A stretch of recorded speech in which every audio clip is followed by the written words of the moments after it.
সকালবেলা রুটি দিয়ে খাওয়ার জন্য এই যে কালারফুল ভাজি করে নিয়েছি।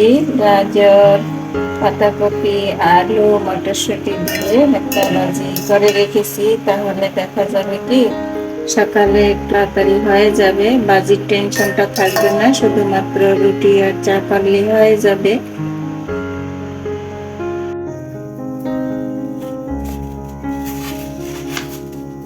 ভাজিটা রান্না করে এই যে দেখুন।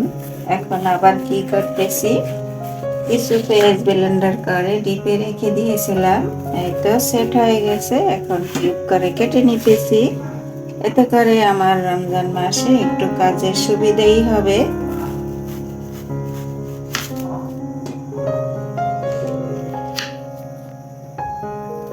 রমজান মাসে সব ধরনের মশলাপাতি একটু পরিমাণে বেশি লাগে, তো এভাবে করে রাখলে আমাদের এই ঝটপট রান্না হয়ে যায়, যে কোনো কাজেই ব্যবহার করতে পারি যেখানে যেখানে প্রয়োজন।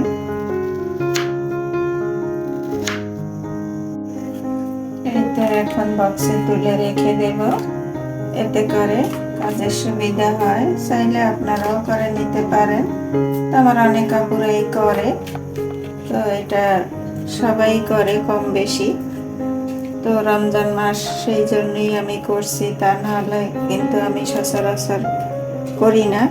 আমার কাছে নগদ নগদ খেতেই ভালো লাগে, কিন্তু রমজান মাসে একটু ইবাদত করতে হবে, যাতে করে কাজের সময়টা আমার বেশি না দিতে হয়, সেই জন্যই করছি।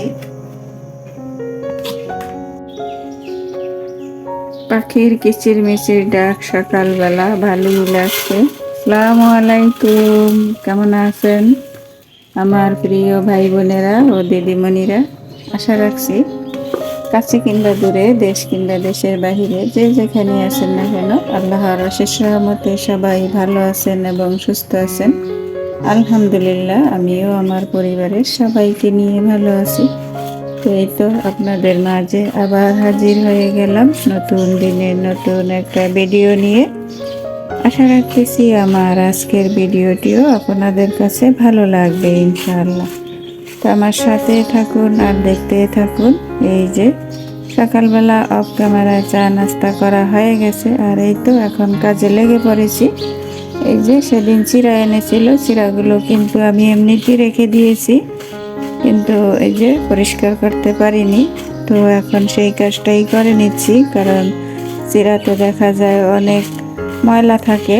তবে সব চিড়ার মধ্যে নয়, কিছু কিছু চিড়ার মধ্যে বেশিরভাগ ময়লা থাকে, আবার কিছু কিছু চিড়ার মধ্যে বেশিরভাগ এই যে কি বলবো, ধানের যে খোসা আছে ওগুলা থাকে।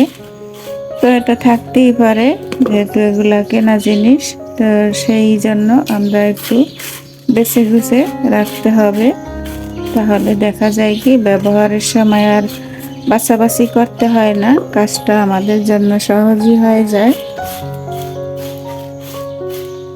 তো আমার আপুরা, ভাইয়ারা, দিদিমণিরা যে যেখানে বসে আমার এই ভিডিওটি দেখছেন, তো প্লিজ দেখা শুরুতেই একটা লাইক দিয়ে দেবেন।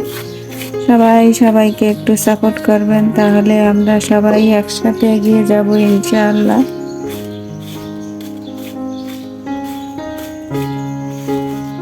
আমি এখন এই তো চিড়াগুলো সুন্দর করে বেছে তারপরে কৌটায় ভরে নেব।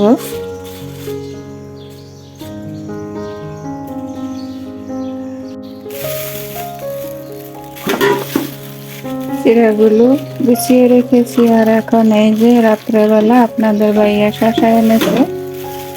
তা আমি তো বাসায় রাখছি 40 টাকা করে, সে কিন্তু গতকাল আনছে 50 টাকা করে।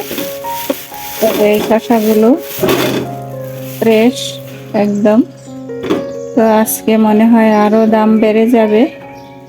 তো রোজার প্রথম দেখা যাবে কি প্রথম দিক থেকে অনেক কিছু দাম বাড়তেই থাকবে, পরে আবার আস্তে আস্তে কমে যাবে।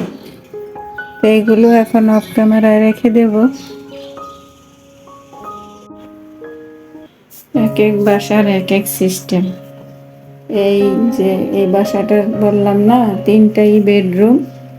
তো এই যে মাঝখানের এই বেডরুমটার সাথে এই যে একটু স্পেস রেখেছে, এই যে কমন বাথরুমটার সাথে। তো বাহিরে একটা বেসিং দিয়েছে, এই যে বাথরুমের বাইরে। আর এই যে স্পেসটুকু, তো এখানে একটু খোলামেলা হয়েছে, সেই জন্য এই যে এই রান্নাঘর পর্যন্ত, ওই রুম পর্যন্ত এই স্পেসটুকু আলাদা, এই যে মেইন দরজা থেকে। তো এক এক বাসার এক এক সিস্টেম, সব বাসা তো আর একরকম হয় না। তো যেখানে যে রকম সিস্টেম সেইভাবেই মানিয়ে নিতে চেষ্টা করি, যেহেতু আমরা ভাড়া থাকি, করার কিছু নেই। আর এই যে আমি কাজের এক ফাঁকে অফ ক্যামেরায় বেসিংটাতে হারপিক দিয়ে গেছিলাম, এখন একটু ঘষা মাজা করে পরিষ্কার করে নেব। তো আসলে কি, গৃহিণীদের কোনো কাজের শেষ নেই, একটার পর একটা কাজ চলতেই থাকে। কাজ না থাকলেও মনে হয় যেন ভালো লাগে না, আবার দেখা যায় কি কাজ খুঁজে খুঁজে করতেই হয় একটার পর একটা। এভাবেই দিন চলে যায় কাজের মাধ্যমে। তবে একদিক থেকে ভালো, কাজে কর্মে থাকলে সময় কেটে যায়, বেশ ভালোই লাগে। আর কাজকর্ম না থাকলে কিন্তু একদম মন মরা লাগে, ভালো লাগে না। কি বলবো, মনে হয় যেন পৃথিবীতে আমার মতো অসহায় আর কেউ নেই, এরকম লাগে। তো সেই জন্যই আমি সবসময় চেষ্টা করি নিজেকে কাজের মধ্যে ব্যস্ত রাখার জন্য। আর এই যে বেসিনটাকে ভালো করে ঘষা মাজা করে নিয়েছি, এখন এই তো ধুয়ে নেব পানি দিয়ে। তো অফ ক্যামেরায় আল্লাহর রহমতে আমার ঘরের সব কিছুই ডিপ ক্লিন বলুন আর পরিষ্কার বলুন, যেটাই বলুন, করা হয়ে গেছে। কারণ আমার সেইভাবে ডিপ ক্লিন করতে হয় না, যেহেতু আমি সবসময় ধোয়া মশার কাজগুলো বেশি করে থাকি।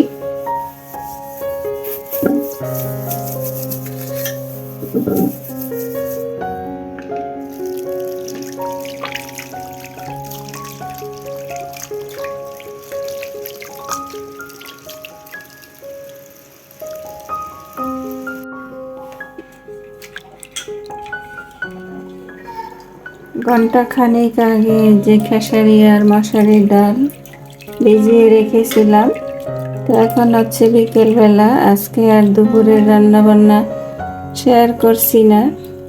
তো সবারই তো একটু কাজের চাপ বেশি, সেই জন্য সব কাজের কিন্তু ক্লিপ নেওয়া হয় না, পারা যায় না।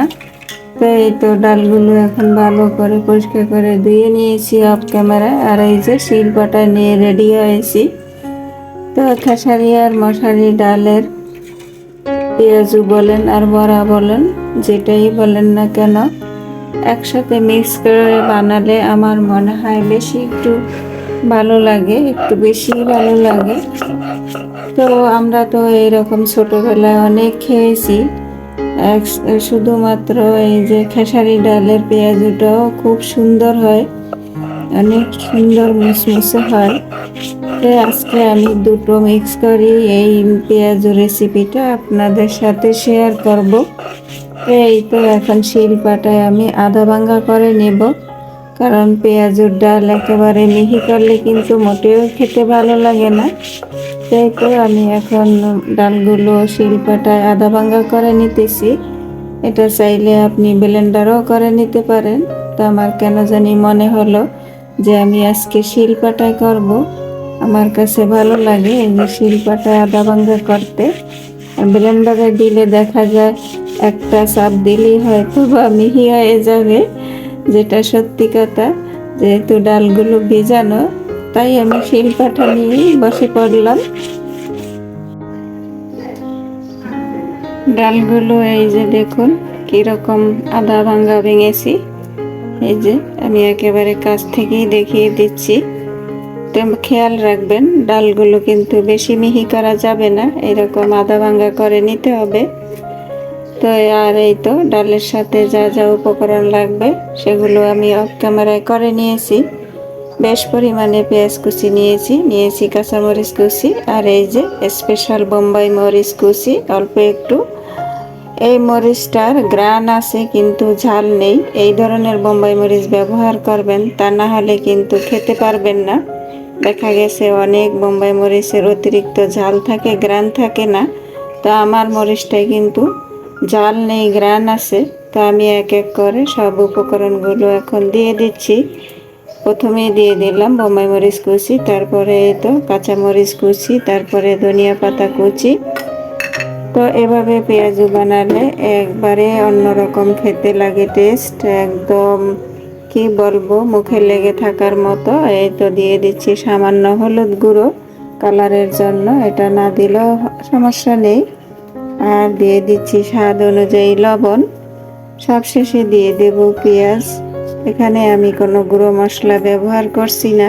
পেঁয়াজগুলো আমি একটু হাতের সাহায্যে এভাবে চটকিয়ে দিচ্ছি, তাহলে পেঁয়াজগুলো দলা পেকে থাকবে না। তো ইফতারিতে এইরকম স্পেশাল মুখরোচক পেঁয়াজু হলে কিন্তু মন্দ হয় না, তো ভালোই লাগে।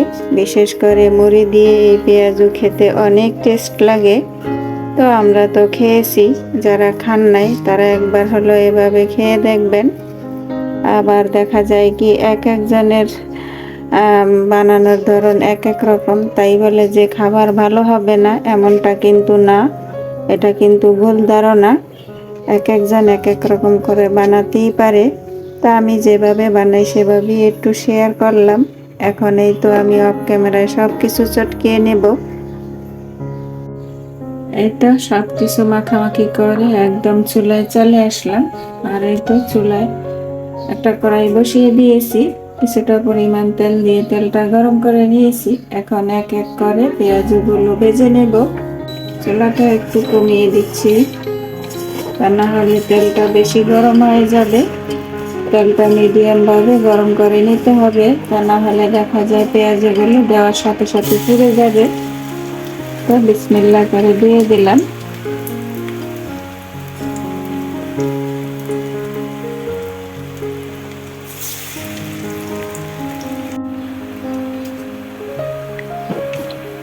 এই তো দেখুন আমি প্রথমবার ভেজে নিয়েছি, সুন্দর একটা কালার এসেছে।